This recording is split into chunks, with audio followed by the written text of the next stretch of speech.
तो हेलो दोस्तों, हम लोग आज क्लास 12th का चैप्टर 1 काव्य खंड का करने जा रहे हैं, ठीक है ना। तो इसका जो लेखक परिचय है उनके बारे में आप अच्छे तरीके से पढ़ लेना। अब हम शॉर्टकट में और जो याद करने योग्य बातें हैं वो हम लिख दी हैं, और इसका जो अर्थ है वो भी मैंने अच्छे तरीके से समझा दिया था। चलो दोस्तों आगे बढ़ते हैं, और चैनल को सब्सक्राइब ज़रूर करिएगा, और जो वीडियो उसको लाइक भी ज़रूर करना ना भूलें, ठीक है। ज़रूर से ज़रूर लाइक करिएगा, ठीक। तो देखते हैं इसका जो जो भाग एक में है, जो लेखक परिचय के बारे में पढ़ते हैं, ठीक है। जो मलिक मोहम्मद जायसी हैं उनके बारे में जीवन परिचय पढ़ते हैं, ठीक है। जायसी जी हिंदी साहित्य के निर्गुण धारा के प्रेमाश्रयी यानी कि सूफी शाखा के महान कवि हैं। जन्म कब हुआ था? 15वीं शताब्दी के उत्तरार्ध में, अनुमानतः माना जाता है कि 1492 में, ठीक है। निधन 1548 में माना जाता है, ठीक। निवास स्थान जायस, कब्र अमेठी उत्तर प्रदेश में। पिता कौन थे? मलिक शेख ममरेज, मलिक राजे अशरफ थे। गुरु कौन थे? सूफी संत शेख मेहदी मोहिदी और सैयद अशरफ जहांगीर थे, ठीक। व्यक्तित्व, इनका व्यक्तित्व कैसा था? चेचक इनको हो गया था, जिसके कारण रूपहीन चेहरा था और बाईं आँख तथा कान से ये वंचित यानी कि कमज़ोर थे, ठीक ना। स्वभावतः ये बहुत कोमल मृदुभाषी और संत थे। प्रमुख कृतियाँ इनका क्या है? प्रमुख है पद्मावत, ठीक है। इनके अमर कीर्ति का आधार है। अखरावट भी है, आखिरी कलाम भी है, चित्ररेखा, कहरनामा है, मसला है, मसलनामा है, ठीक है ना। विशेष बातें इनके बारे में जानते हैं। जायसी को प्रेम का पीर की कवि कहा जाता है। इनका सबसे प्रसिद्ध महाकाव्य कौन सा है? पद्मावत, जिसमें चित्तौड़ के राजा रत्नसेन और सिंहल द्वीप की राजकुमारी पद्मावती की प्रेम कहानी को दिखाया गया है, ठीक ना। नेक्स्ट देखते हैं।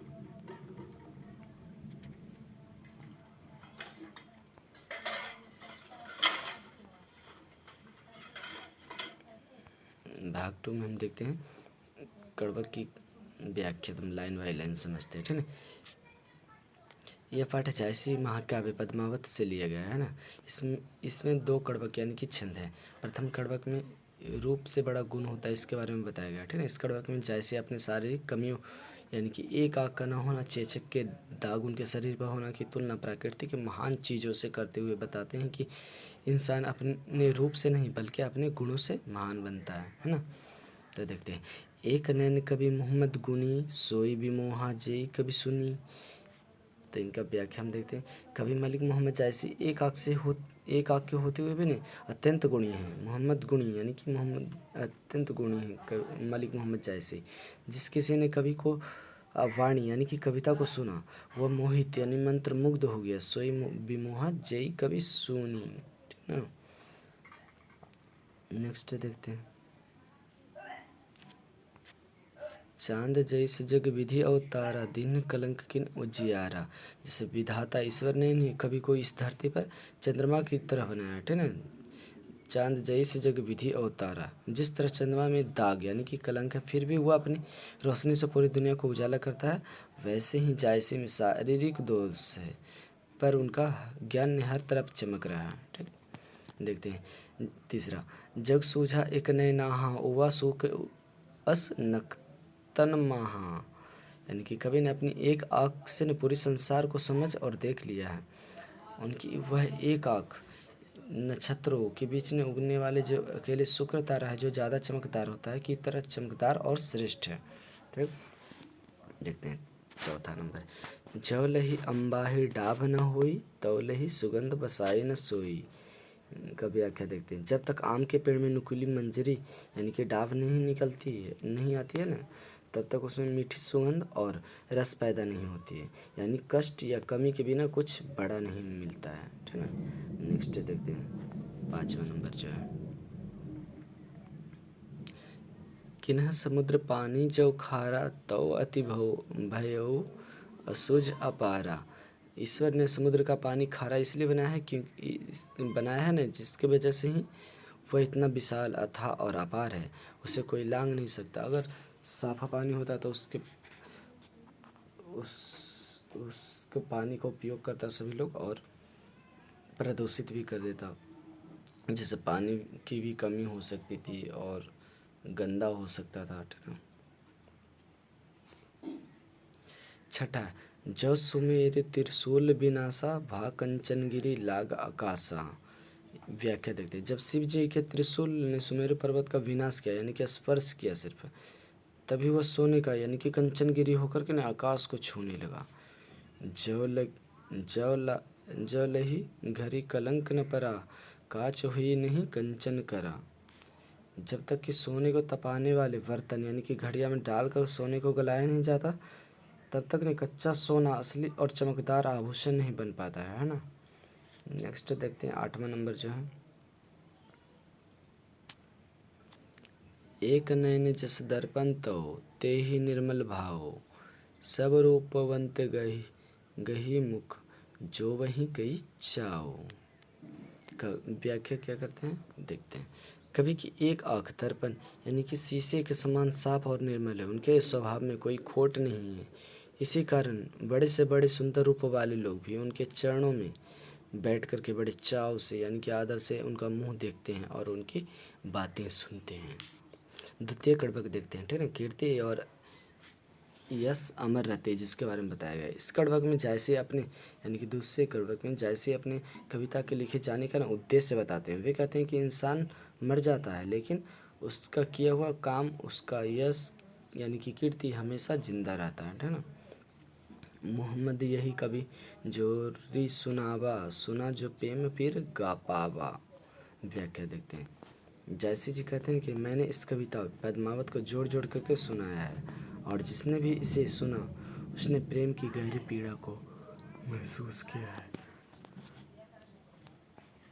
देखते हैं नेक्स्ट जो दूसरा लाइन है, जो जोरी लाई रखत के ले, गाढ़ी प्रीति नैने जल भई। व्याख्या देखते हैं। मैंने इस किताब को अपने रक्त की ले यानी कि खून की गोंद लगा करके जोड़ा है और इसकी गाढ़ी प्रीति, इसमें जो गहरे प्रेम है को मैं अपनी आँखों के आंसू से भिगो कर सोचा। इससे क्या पता चलता है, ये बहुत कि दर्द भरा है इसमें कहानी, ठीक ना। और मन जानी कवित असकीन्हा, मको यह रहे जगत मह चीन्हा। इसका व्याख्या देखते हैं। मैंने अपने मन में यह सोचकर इस कविता की रचना की है ना कि शायद मेरे न रहने के बाद भी संसार में मेरी आखिरी निशानी के रूप में यह काव्य बना रहे। ठीक। चौथा नंबर देखते हैं। कहाँ सो रतन सेनी अस राजा, कहाँ सुआ अस बुद्धि उपराजा। कहाँ अलाउद्दीन सुल्तानो, कहाँ राघव जयकिन बखानो। कहाँ स्वरूप पदुमावती रानी, कोई न रहा जग रही कहानी। इसका जो व्याख्या देखते हैं। आज न तो वह प्रतापी राजा रत्नसेन है, न वह बुद्धिमान सुआ यानी कि तोता है, न वह सुल्तान अलाउद्दीन खिलजी है और न ही राघव चेतन जिसने इस कहानी को आगे बढ़ाया था, और न ही वह परम सुंदरी रानी पद्मावती है। आज इनमें से कोई भी इस संसार में जीवित नहीं है, बस रह गई है उनकी तो सिर्फ उनकी अमर कहानी, ठीक ना। नेक्स्ट देखते हैं 5वां नंबर है ना, उसको देख लेते हैं अच्छे से। धनी सो पुरुष जस कीर्ति जासु, फूल मरई पर पै मरई न बासु। व्याख्या देखते हैं। वह मनुष्य इस दुनिया में धन्य है जिसकी न कीर्ति जिंदा रहती है। ठीक उसी तरह जैसे फूल भले ही टूटकर सूख जाए या फिर नष्ट हो जाए, लेकिन उनकी जो सुगंध होती है वो कभी भी नहीं मरती है यानी कि महक। कई न जगत जस बचा के, न लीन्ह जस मोल, जो ये पढ़े कहानी हम सब रे दुई बोल। इस संसार में न तो किसी ने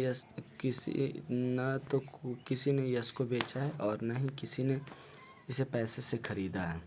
कवि कहते हैं कि जो कोई भी इस प्रेम कहानी को पढ़ेगा वह हमें यानी कि कवि जायसी को 2 शब्दों में ज़रूर याद रखेगा।